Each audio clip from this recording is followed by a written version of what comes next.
Halo, selamat siang semuanya. Assalamualaikum warahmatullahi wabarakatuh. Kembali lagi di Alamasara Indonesia. Siang ini kita bakalan ngobrol-ngobrol soal investasi migas di Indonesia dan gimana ya kira-kira masih potensi apa aja sih yang masih bisa dikembangkan di Indonesia. Perkenalkan, saya Intan Pratiwi, jurnalis dari Republika, dan saya akan ditemani oleh Mas Mamit Setiawan, Direktur Eksekutif Energy Watch. Iya. Iya. Pakarnya migas di Indonesia. Aduh, ampun. Iya, jadi kita langsung ngobrol-ngobrolin aja nih Mas, kita ngobrol santai aja ya. Nah kan sekarang nih kan lagi banyak banget ya tantangan global, kita baru aja selesai dari pandemi COVID-19, terus itu juga sebenarnya kan unpredictable ya. Terus kita juga tiba-tiba baru aja pulih ya kan, kita rasa kita baru masuk fase yang baru, tiba-tiba Ukraine sama Rusia berantem, akhirnya menimbulkan krisis energi yang sekarang dialamin sama beberapa negara gitu kan. Nah di tengah situasi global nih Mas yang kayak gitu, terus beberapa isu juga tetap jalan seperti kayak isu transisi energi yang jadi kesepakatan di Paris Agreement, juga COP26 gitu kan, tetap jadi kayak tetap tanggung jawab yang perlu dijalankan oleh setiap negara gitu untuk bisa mengurangi emisi karbon. Terus ada lagi uncertainty, terus lagi Cina sekarang lagi berantem lagi sama Taiwan, kayaknya kok banyak banget tantangan-tantangan yang harus kita hadapi gitu ya Mas. Nah, mengingat di Indonesia yang hari ini kita masih impor minyak, tuh kan sedikit banyak pasti berpengaruh ya Mas ya berarti ya. Nah, gimana nih Mas Mamit ngelihat kondisi global yang penuh dengan tantangan dan uncertainty di relatein di Indonesia dan kebutuhan kita atas migas sendiri gitu Mas? Iya. Jadi kalau bicara tentang migas ini memang sangat kompleks ya, terutama terkait dengan investasi di hulu migas. Terus juga belum lagi itu di sektor hilirnya juga kan juga sangat kompleks sekali. Apalagi kita tahu bahwa kita ini saat ini sudah menjadi net importer ya, di mana produksi kita hanya di 600-an ribu barel per hari, sedangkan konsumsi kita sudah di angka 1,5 gitu kan. Jadi hampir setengahnya, lebih dari setengahnya kita harus impor, baik itu minyak mentah maupun produk. Dan kejadian-kejadian di luar itu memang berdampak terhadap pastinya berdampak terhadap industri migas di Indonesia, terutama di sektor hilir pasti sangat terdampak sekali. Di sektor hulu pun berdampak secara positif karena dengan adanya kejadian-kejadian tersebut menyebabkan harga minyak dunia ini mengalami kenaikan. Dan pastinya ini related dengan ICP kita, Indonesian Crude Price Oil, di mana sepanjang tahun 2022 ini harganya cukup tinggi gitu kan, dan ini memberikan windfall profit bagi pemerintah. Jadi saya kira ada beberapa sisi ya, pastinya kalau bicara sisi hulu ini sangat menguntungkan. Hanya saja tadi bahwa dengan potensi yang harus kita miliki ini harusnya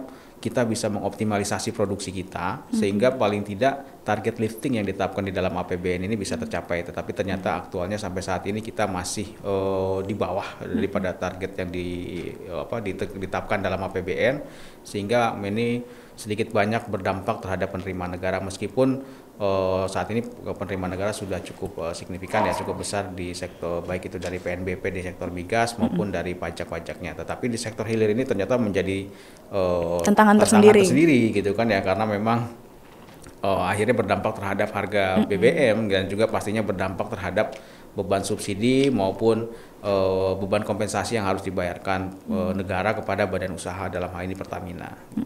Nah, Mas tadi kan aku highlight kan sebenarnya kita butuhnya tuh sehari aja tuh 1,5 juta barel gitu. Padahal produksi dan lifting kita bahkan nggak bisa lebih dari 600-an gitu. Yang itu membuat kita menjadi net importer. Padahal kalau nggak salah ya, kita tuh pernah kan jadi salah satu negara yang mengekspor minyak gitu. Nah sebenarnya kalau berbicara soal hal itu, ada nggak sih Mas potensi cadangan atau sebenarnya kondisi cadangan di Indonesia tuh masih bisa dikembangin nggak sih Mas kalau ngelihat kita pernah jadi eksportir gitu? Apakah masa kejayaan emas itu masih bisa diulang saat-saat ini gitu? Iya. Kalau bicara potensi, sebenarnya Indonesia masih mempunyai potensi yang cukup besar ya, terkait dengan cadangan migas kita. Bahwa kita dulu punya cerita manis, ya kita pernah menjadi salah satu eksportir, produksi kita bahkan mencapai di atas 1 juta barel oil per day, di mana itu masa kemasan waktu Indonesia dengan produksi minyak yang sangat luar biasa pada saat itu. Tetapi memang kan seiring berjalannya waktu, pasti ada yang namanya natural decline, gitu kan ya. Natural decline, penurunan produksi secara ilmiah, karena secara otomatis lapangan yang memang sudah mature, yang sudah tua, pastinya dia akan terus berkurang lah ya, gitu kan ya. Dan sama seperti misalnya kalau air yang terus-menerus kita sedot, pasti lama-lama juga akan habis. Nah ini yang terjadi juga di minyak kita, bahwa saat ini hampir semua lapangan migas kita itu yang saat ini beroperasi adalah lapangan yang memang sudah mature, sehingga natural decline-nya bahkan mencapai 8 sampai dengan 12% per tahun. Jadi wajar saja kalau memang terus mengalami penurunan. Tetapi kalau bicara potensi, berdasarkan dari data SKK Migas, kita masih punya cukup banyak cekungan yang memang belum diproduksikan. Ya, kurang lebih ada 16 cekungan yang masih belum diproduksikan, dan saya kira ini menjadi peluang bagi Indonesia untuk terus meningkatkan produksi mereka. Paling tidak kita bisa menjaga lifting migas nasional dengan adanya kegiatan-kegiatan pengeboran, terus juga workover dan well service, serta pastinya kegiatan EOR yang bisa terus ditingkatkan. Dan saya kira dengan masih banyaknya tersebut, ini kesempatan sebenarnya. Apalagi di tengah harga minyak yang sedang bagus ini ya, ini seharusnya bisa menjadi peluang ini buat kita untuk bisa mengundang investasi yang masuk ke Indonesia. Karena biar bagaimanapun, saya kira migas ini kan high risk high cost ya. Tidak bisa misalnya hanya badan usaha sendiri, dalam hal ini misalnya Pertamina yang mengerjakan semuanya, karena pastinya mereka juga mengalami keterbatasan terhadap dana. Oleh karena itu sangat dibutuhkan investasi dari luar untuk bisa meningkatkan produksi migas kita. Makanya lapangan-lapangan ataupun cekungan-cekungan yang memang belum dieksplorasi gitu kan, tetapi masih mempunyai potensi cadangan, harus bisa kita produksikan, harus kita bisa, paling tidak kita bisa lakukan kegiatan eksplorasi untuk membuktikan bahwa lapangan tersebut memang masih, ataupun cekungan tersebut maksud saya, mempunyai potensi yang masih cukup besar dan signifikan. Jadi sangat penting sekali bagi kita untuk mengundang investasi dari luar. Nah, berbicara dengan investasi dari luar gitu ya Mas, kan kayaknya tahun lalu tuh bahkan kayaknya banyak ya investor migas yang memutuskan untuk enggak dulu deh di Indonesia gitu kan. Nah itu kan sebenarnya juga sempat jadi kayak trust issue ya buat iklim investasi di Indonesia sendiri gitu. Kenapa nih pada cabut ya kan investor, dan big number semua kan, big company semua gitu kan. Nah kalau Mas Mamit ngelihatnya, kalau dulu kemarin ini mereka sempat untuk men-stop dulu tambahan tambahan portofolio mereka di Indonesia sendiri itu karena apa sih Mas?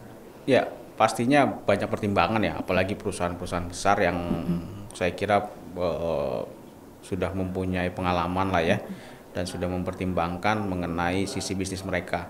Makanya ya yang terakhir kan Chevron ya, yang baru keluar dari, bukan keluar ya, mereka diambil alih oleh Pertamina Hulu Rokan. Terakhir ConocoPhillips ya juga mereka baru keluar dari Indonesia juga gitu kan ya. Jadi memang jadi pertanyaan, kenapa Indonesia, apakah Indonesia sudah tidak menarik lagi? Tapi seperti yang saya bilang tadi, Indonesia masih cukup menarik ya. Bahkan ada investor yang dari luar pun yang masih ada di Indonesia. Ada Repsol Oil, ada Kufek ya, Kuwait Petroleum juga ada, masih ada Premier Oil, masih ada BP gitu kan ya, masih ada Exxon bahkan. Jadi saya kira secara investasi memang masih cukup menarik. Nah, hanya tinggal bagaimana kita bisa terus mengundang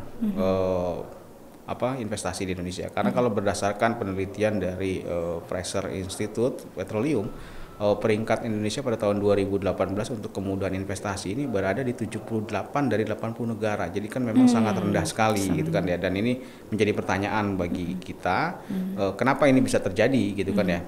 Dan kenapa juga itu K3S yang besar tersebut kemarin bisa keluar dari Indonesia. Berarti kan ada yang salah dengan iklim investasi kita gitu kan, ataupun dengan kebijakan yang dibuat oleh pemerintah. Dan saya kira ini menjadi PR nih Mbak Intan mengenai kenapa mereka bisa keluar gitu ya. Ada beberapa poin yang menurut saya harus diperbaiki oleh pemerintah dalam rangka mengundang investasi di Indonesia, terutama di investasi di sektor migas ya. Yang pertama adalah terkait dengan data terlebih dahulu. Jadi keterbukaan terhadap data ini dan juga keakuratan data ini kita ini masih kurang. Jadi investor ini akan melihat data yang ditawarkan oleh pemerintah kita, misalnya pada saat pelelangan blok gitu kan ataupun WK, itu akhirnya mereka berhitung kembali apakah data ini sudah benar, apakah sudah valid ya kan ya, apakah harus belum semuanya nih, jadi kan akhirnya kan menjadi tanda tanya nih, dan ini membuat mereka harus berhitung ulang lagi, kira-kira apakah investasi di Indonesia ini menguntungkan, karena tadi investasi di hulu migas ini membutuhkan biaya yang besar. Betul. Dan pastinya membutuhkan waktu yang panjang. Betul. Jadi nggak bisa nih kalau kita eksplorasi kita dapat WK baru dalam waktu 5 tahun sudah bisa mendapatkan hasil, nggak bisa. Paling cepat tuh berapa sih Mas? Paling cepat 20 tahun paling tidak, ataupun 15 tahun lah, karena tadi kegiatan ketika mereka menang lelang mereka harus ada komitmen untuk seismik nanti ya kan, terus juga harus ada kegiatan eksplorasi, harus ada berapa sumur gitu kan. Nanti kalau ada hasil sudah mereka bisa mengajukan POD, pengembangannya terlebih dahulu terkait dengan lapangan, baru nanti belum lagi approval dari pemerintahnya, dari SKK Migas, Kementerian SDM, belum lagi dengan masyarakat sekitar gitu kan ya. Dan sampai akhirnya mereka benar-benar berproduksi ini membutuhkan waktu yang cukup panjang, tidak bisa 5 tahun atau mungkin paling kira 10 tahun mungkin masih bisa kali ya. Itu pun harus benar-benar dipercepat ya, dalam artian didukung oleh semua pihak sehingga semua perizinan, semua permasalahan bisa selesai. Jadi data ini memang menjadi salah satu sumber yang utama. Dan saya kira pemerintah sejauh ini masih belum mempunyai data yang cukup banyak gitu loh. Karena data seismik kita ini nggak terlalu banyak dan seismik kita masih jadul gitu. Masih 2 dimensi lah, sebagus-bagusnya 3 dimensi lah. Tapi itu pun masih kurang optimal dan menarik bagi investor. Yang kedua adalah terkait dengan pastinya terkait dengan kepastian hukum. Nah, ini yang menjadi masalah utama sebenarnya kalau menurut saya ya.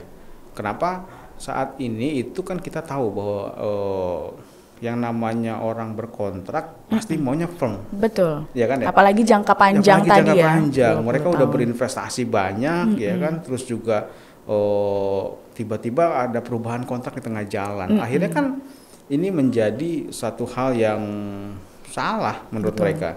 Jadi yang namanya penghargaan terhadap kontrak di Indonesia ini kadang-kadang masih kurang, gitu loh. Dan saya kira ini menjadi PR buat pemerintah, gitu ya, bahwa yang namanya penghargaan terhadap kontrak, penghormatan terhadap kontrak adalah hal yang utama.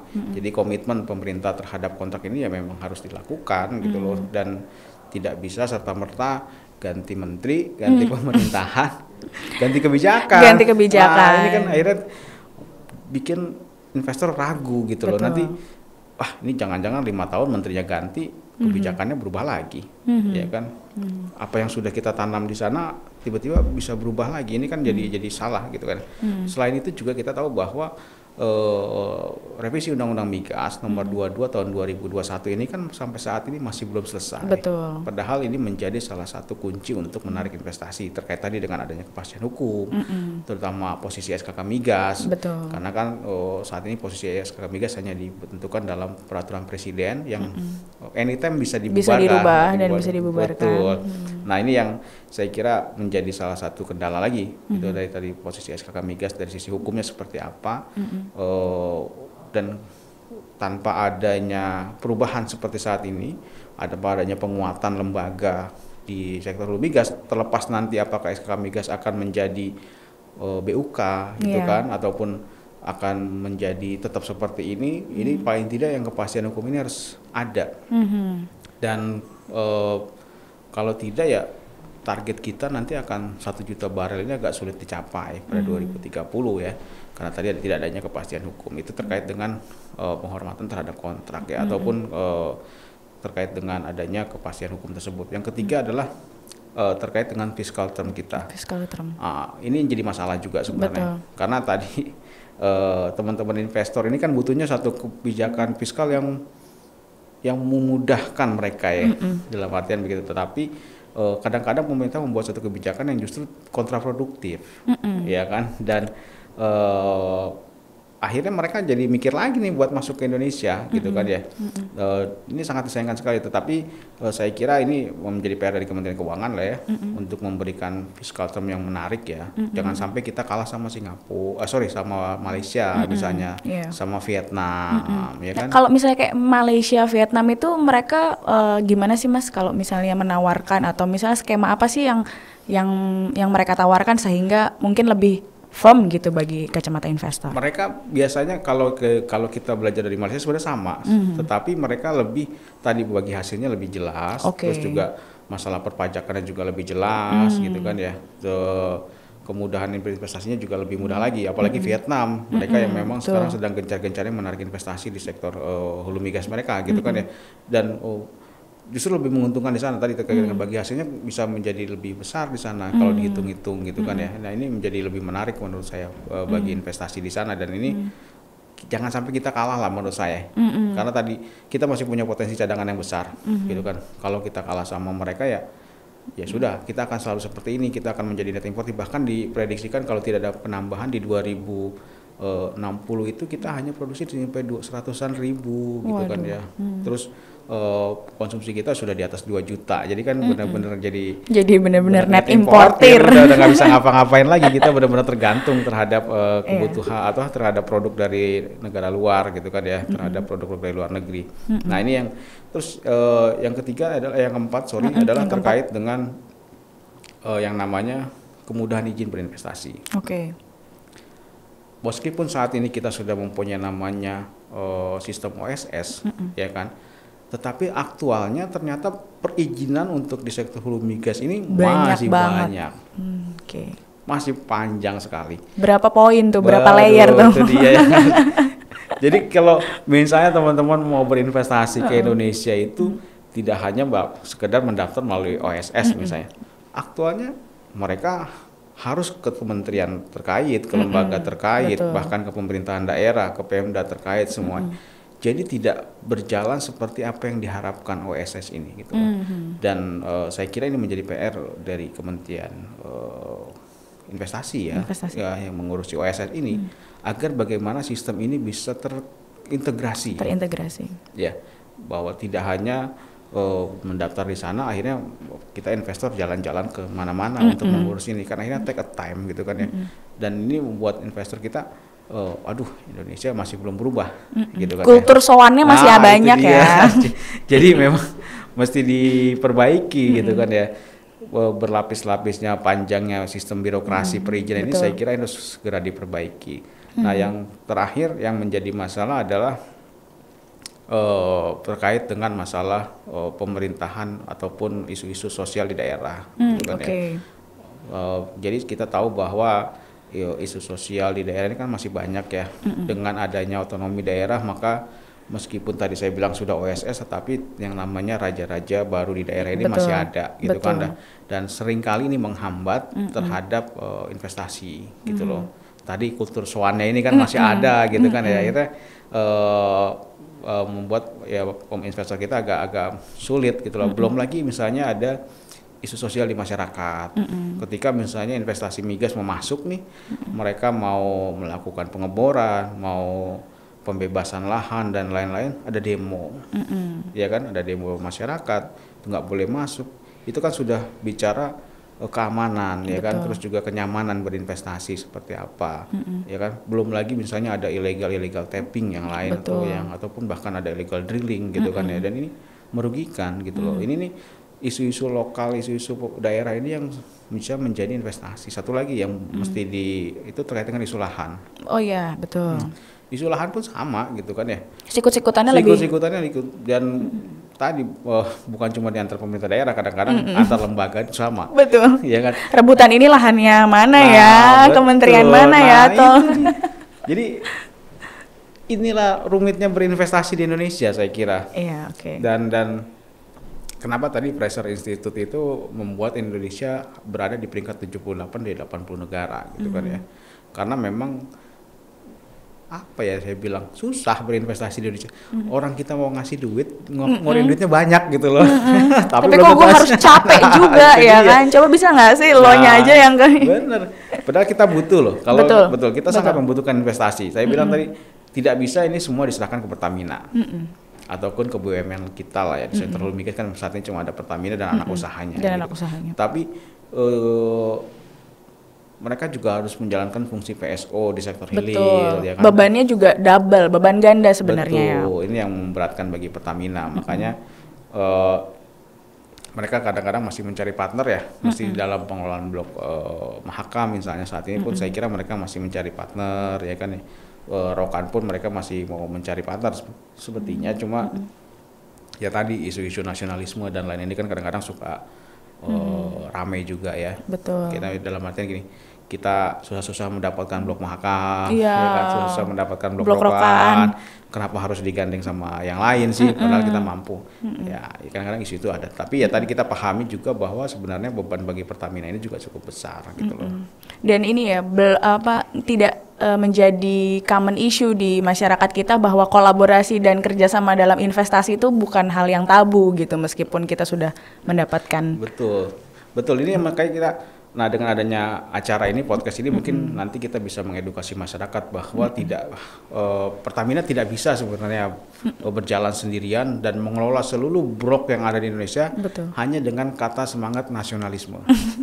Betul sekali. Bisa. Betul. Enggak kan ya. Karena kita harus realistis lah gitu kan ya. Kemampuan Pertamina juga pasti terbatas dan banyak penugasan-penugasan lain gitu ya. Dan kadang-kadang kalau misalnya lapangan yang memang sudah tidak prospek lagi, kenapa harus diserahkan ke Pertamina gitu kan ya. Ya, tapi kalau memang lapangan masih bagus ya ayo kita dorong kepada Pertamina. Jadi dan Pertamina ini membutuhkan partner pastinya kalau menurut saya tadi, karena tadi beban keuangan yang sangat besar sekali gitu kan ya, dan tidak bisa ditanggung oleh mereka sendiri. Kalau ada partner lebih mudah lagi. Teknologi juga. Teknologi terutama.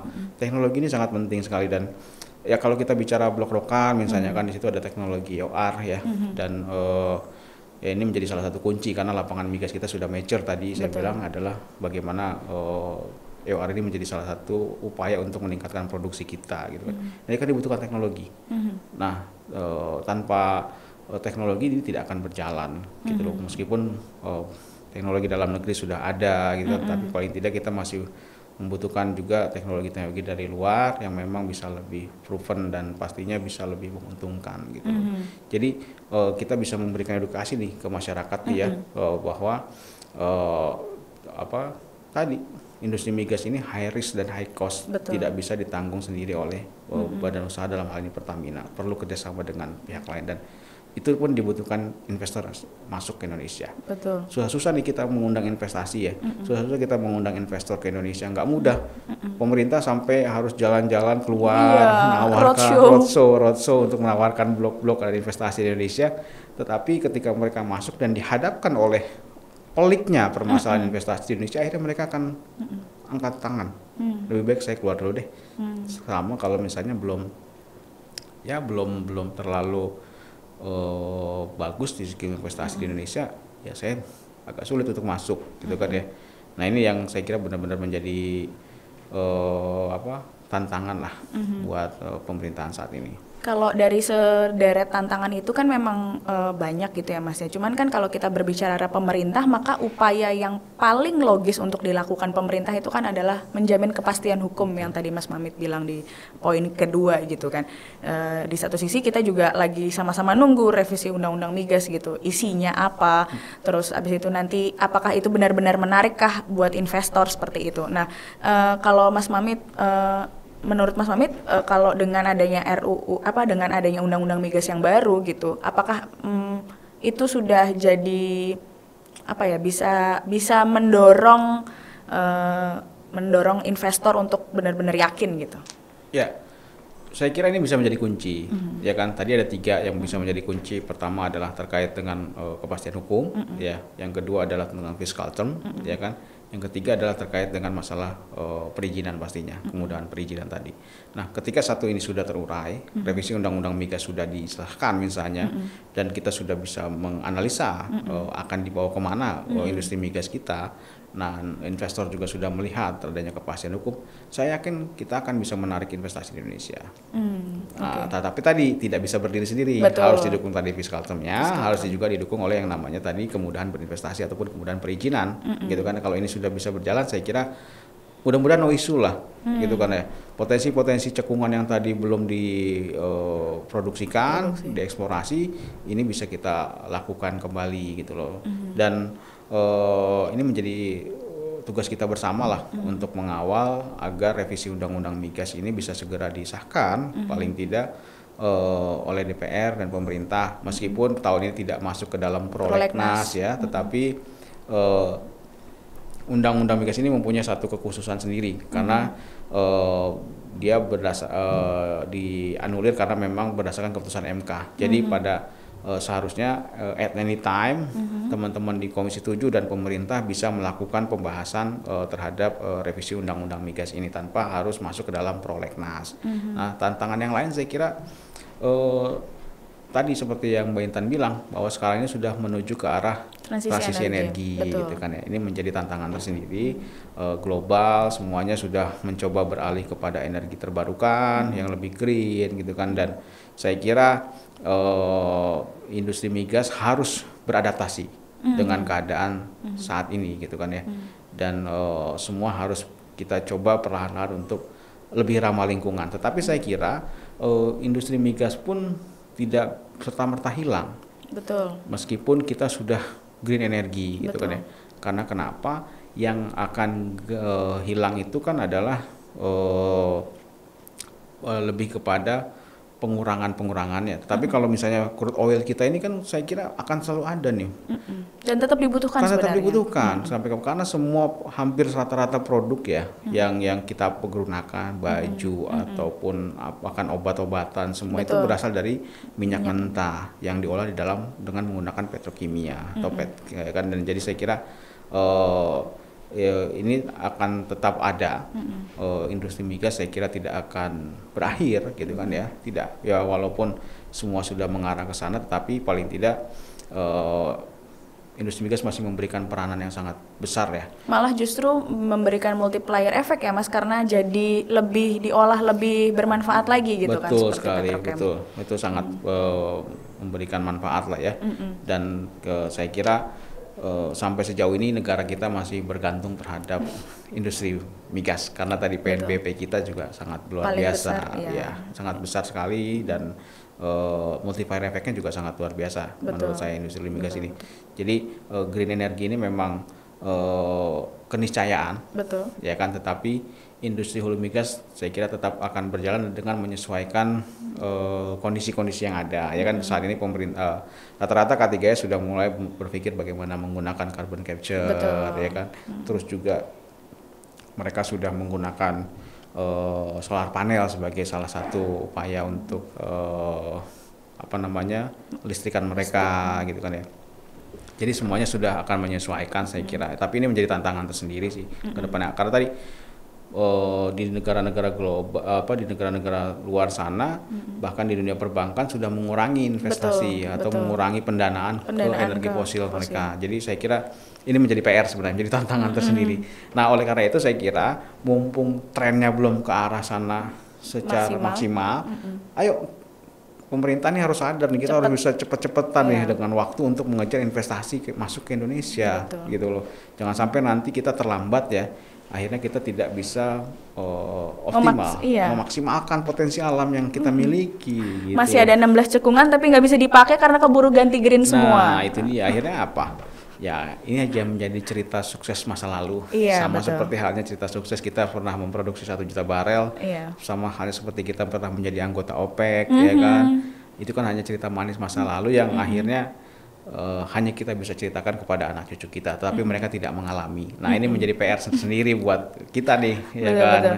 Sedikit lagi Mas, kalau ngomongin soal transisi energi itu kan sebenarnya saat ini malah banyak negara-negara dan juga kayaknya masuk juga di dalam roadmap-nya Indonesia juga bahwa tetap butuh gas, meskipun secara penggunaan minyak sedikit banyak mulai berusaha dikurangi nih sama pemerintah, entah itu melalui program B30 atau misalnya kayak di pembangkit diubah gitu. Tapi kan sepertinya porsi gas dan urgensinya gas ini masih jadi dorongan juga gitu dari pemerintah.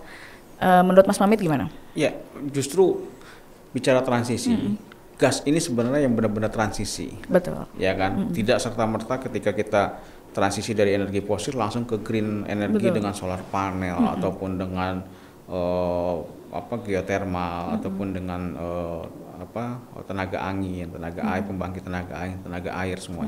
Tapi justru kita menggunakan gas. Potensi gas alam kita masih cukup besar lah, jauh lebih besar dibandingkan dengan potensi minyak kita, gitu kan ya. Nah, ini sebenarnya menjadi salah satu upaya kita ataupun menjadi menjadi jalan untuk menuju transisi energi. Betul. Yang lebih bersih, karena biar bagaimanapun gas ini dianggap lebih bersih dibandingkan dengan minyak ya. Jadi harusnya ini kita bisa melakukan optimalisasi untuk menggunakan gas kita ini. Salah satunya adalah dengan tadi program-program pemerintah untuk jar gas. Betul. Ya kan, terus juga untuk program pemerintah untuk merubah pembangkit yang menggunakan bahan bakar diesel ini dengan menggunakan gas. Saya kira ini menjadi salah satu upaya. Terus juga harusnya ke depan juga saya kira pabrik-pabrik ini seperti pabrik pupuk ini sudah menggunakan gas ini tidak lagi menjadi bahan bakar, tapi menjadi bahan baku. Jadi ini saya kira nanti juga di petrokimia pun sama, gas ini akan menjadi bahan baku ya, tidak hanya menjadi bahan bakar. Dan jadi saya kira potensi gas ini sangat luar biasa dan kita harus bisa mengoptimalisasi gitu kan ya, dengan kelebihan-kelebihan yang dimiliki tadi gitu. Dan lebih green lah. Nah, sayang dong kalau kita tidak optimalisasikan. Makanya investasi ini harus masuk. Betul. Investasi migas ini harus masuk ke Indonesia dengan pemerintah memperbaiki semua catatan-catatan yang tadi dan bisa menjual keluar gitu loh, dan menarik lah saya kira. Kalau enggak ya tadi seperti Mbak Intan bilang, kita punya potensi cekungan yang cukup besar, tapi kalau tidak dimanfaatkan ya buat apa juga, hanya menjadi cerita manis buat kita. Jangan sampai potensi yang kita punya Indonesia yang sebegini kayaknya cuma jadi cerita doang. Betul. Ya Mas ya, karena kita nggak punya kemampuan lebih untuk bisa mengembangkan hal itu gitu ya Mas ya. Selanjutnya nih ya, kalau misalnya kita ngomongin soal investasi, sebenarnya kan tidak hanya sekedar kapital yang datang ke Indonesia gitu, terus kemudian kita ngebor aja gitu. Kalau berbicara dengan investasi migas, berarti kan sebenarnya ada multiplier efeknya nih.